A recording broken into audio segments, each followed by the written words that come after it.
Hey everybody, it's Jason Blaha here, and I have a subscriber who's having a little problem, which I will flip in here for you guys. And basically, he trains for MMA and marathons. He wants to get bigger, wants to get stronger, wants more power, but every time he bulks up, he gets slow. So let me put on my +5 hat of weaponsmithing, do a little bit of crafting, and let's talk about this. All right, great question. Again, you guys know I've interviewed Alex Viada. I cover his work a bit. And he works with hybrid athletes, and he himself does super marathons, triathlons, and powerlifts, and is pretty damn strong.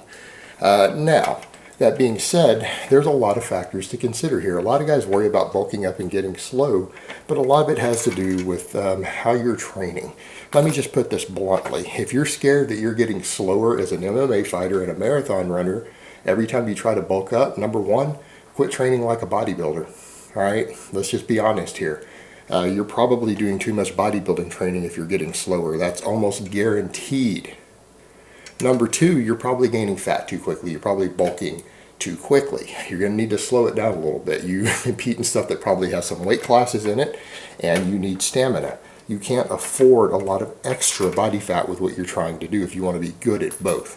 So you're just going to have to deal with that. You're going to have to gain weight very slowly. Now, when I'm talking about training like a bodybuilder, the thing that you need to remember, there is no universal weight training method to gain muscle. There are tons of different methods that put muscle on you. Anything with progressive overload will make you bigger. All right? Anything with progressive overload will make that given muscle bigger. No matter how you train it, doesn't matter how much volume, what exercises, how many reps, how many sets, how fast or slow you go, they all put size on you if progressive overload is there. However, there is a performance component to it. Like from a training end, it's easy to get big. It's easy to get bigger from a training programming side. Maybe not applying it yourself and doing it's not always easy, it's work. But actually figuring out how to do it is so easy, it's ridiculous. It's so easy to figure out. The problem is that, what does it do for your performance? That's where we get into interesting things, because a bigger muscle is always a stronger muscle. Even has the potential for more speed, but it could slow you down due to the extra weight. The way that you train will determine different performance elements, such as, muscle fiber recruitment rates, like how fast you recruit motor units and muscle fibers, where your joint angle specificities are in your strength, whether you're stronger on concentric or eccentric reps. All right, so there's a lot of different things to consider there. Now, I'm going to assume you're not necessarily trying to gain muscle to become a better marathon runner. You just don't want to lose any performance there, and that's okay. You're probably trying to gain muscle to become better at your MMA. You want more power behind all of your movements. You want to be a better striker. You want more power in your punches, more power in your kicks. You probably even want to be able to pull harder and twist people harder when you grapple. That's all about strength. So what I'm going to tell you, if you're trying to get faster, then quit training slow. All right, straight up. If you're moving a bar slowly, doing a lot of your training, and then you're getting slower, it's not hard to figure out what's going on there. There's specificity of training involved. Your body responds exactly how you train it to respond. It doesn't deviate. It will respond exactly how you train it to respond. And if you're sitting around moving weights slowly, doing these slow eccentrics, controlled movements, everything slow and lots of little fluff work, you're going to get bigger. Of course you're going to get bigger. If there's progressive overload, you're working the muscle hard, it's going to grow. However, if you're doing it all slowly, would you expect to get faster? I want you to think about that for a minute. If the body responds exactly how you train it to respond, are you going to get faster by training yourself to do everything slower?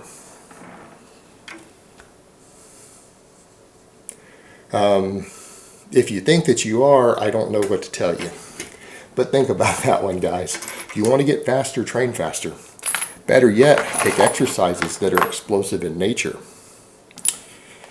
Meaning, how about push presses?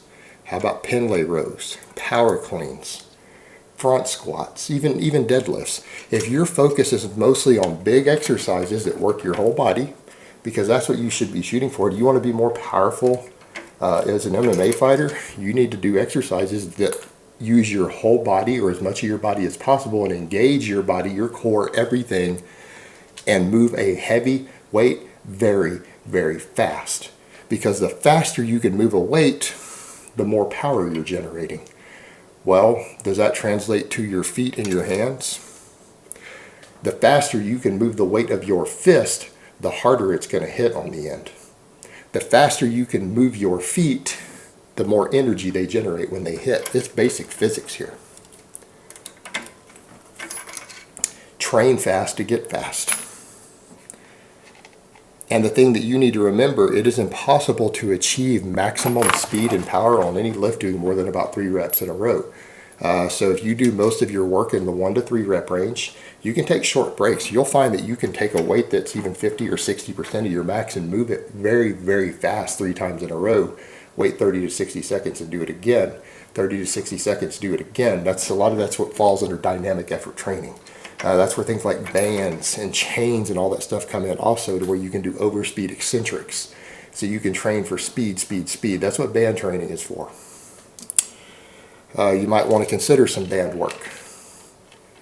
If you want to get faster, if you want more speed and you want to train your muscles to have a faster stretch reflex, you want to train them to have faster speed, do that. A lot of pause work. Because how do you generate power from a dead stop? You need to train to generate power from a dead stop. Do all of your bench press completely pause on your chest and then explode. Do all your squats with a pause at the bottom and then explode. Reset your rep on every deadlift. Reset your rep on every pendlay row. So you're pulling from the floor, you're taking a weight from a dead stop, and you are generating enormous amounts of speed in the first inch of movement. Because if you can't, then you won't be able to lift the weight. Especially when it starts getting heavy, right? Because those movements require you to get inertia going to move the weight. If you can't generate extreme amounts of speed in the first inch or two, you won't get the weight moving fast enough to lift it. Well, the same thing can apply to things like a punch. Those carry over into your speed strength. Sometimes you're required to generate enormous amounts of energy for your MMA with a very, very short distance to get that body part moving, to get that knee or that foot or that hand moving. Sometimes you have a very, very short distance to get it moving fast. That's called speed strength. You develop speed strength through pause work, through dynamic effort work, all right? Not through bodybuilding work. The way that you train will carry over. Also, if you want to get fast, put all your focus in concentric based movements. Don't worry about eccentric reps. Don't worry about lowering the weight slowly on a deadlift. Get it on the floor. Same thing with your pendlay rows, power cleans, whatever. Let them get to the floor. You worry about lifting them quickly, because that's what you're doing in any of those situations. You're moving a weight quickly. You're not lowering. You're not bringing your hand back slowly under control after a punch, are you? You bring your foot back slowly under control to the floor with a 3-second eccentric rep after you kick somebody? Of course not. You're not worried about eccentric strength to strike. You're worried about concentric strength, the movement, the actual explosive movement. So again, to reiterate a lot of that, what you need to do is pick exercises that allow you to be explosive. Pause bench, push press, deadlifts, back squats, front squats, pendlay rows. You can do body weight movement stuff too. That's fine. Body weight exercises are great. They're great ways to build your core up. But all those other things will build your core really effectively too. You get really strong at squats, deadlifts, and push presses without a belt. You think you're not going to have a strong core? Do you think you're going to have trouble engaging your core with your full body when you're doing stuff? No, you're training your core to engage hard while you're moving tremendous amounts of weight very, very fast. That's what you need. That's what you're looking for when you're fighting. All right, if you do it this way, you're going to find that the muscle weight that you gain isn't going to slow you down anymore. It's going to make you faster. And the same thing will carry over to your marathon running. If you put on, over the course of a year, year and a half doing this, 10 pounds of solid muscle, all muscle in which you train to make you faster and more explosive, and you keep your conditioning up, it shouldn't negatively affect your marathon running in any way. Again, look at some of the guys Alex Viada works with. Look into his work. Alex Viada, he wrote The Hybrid Athlete. He was doing his doctoral work in this area of training hybrid athletes. And I believe he finally just quit because he was making too much money coaching and running his business that it was interfering with his doctoral work. So he dropped out for now just to continue his business. He is a successful hybrid athlete. He successfully trains hybrid athletes using a lot of these methods I just described. So you might want to check his work out a little bit. It'll probably be of great assistance to you. But the thing is that people need to remember the human body adapts the way that you train it to. There's an expression in exercise science called SAID. That stands for specific adaptation to imposed demands. Your body will respond exactly how you train it to respond with the demands that you put on it with your training. In short, it will have an exact response and it will adapt specifically to what you do to it. If you train it to be slow, it's not going to get a lot faster.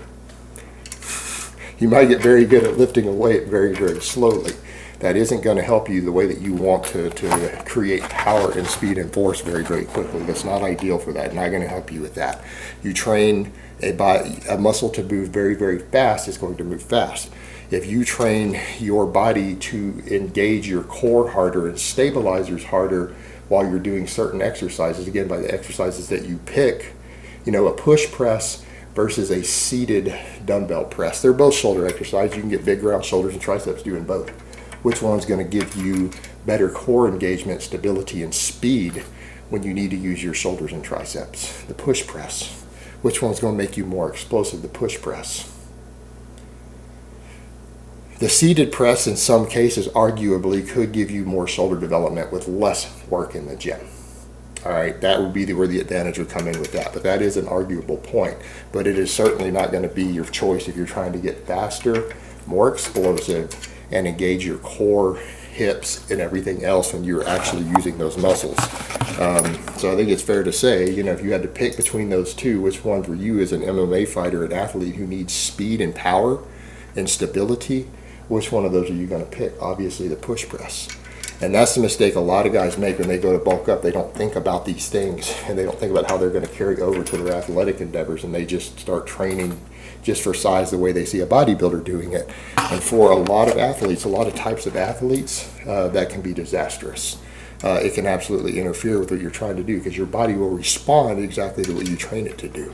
So if you're bulking up and getting slower, it's the way you're training. Stop training your body to get slower. Train your body to get faster, problem solved. All right, guys, but that's really all I have to say on that today. I hope it's been informative, and I will talk to you guys next time.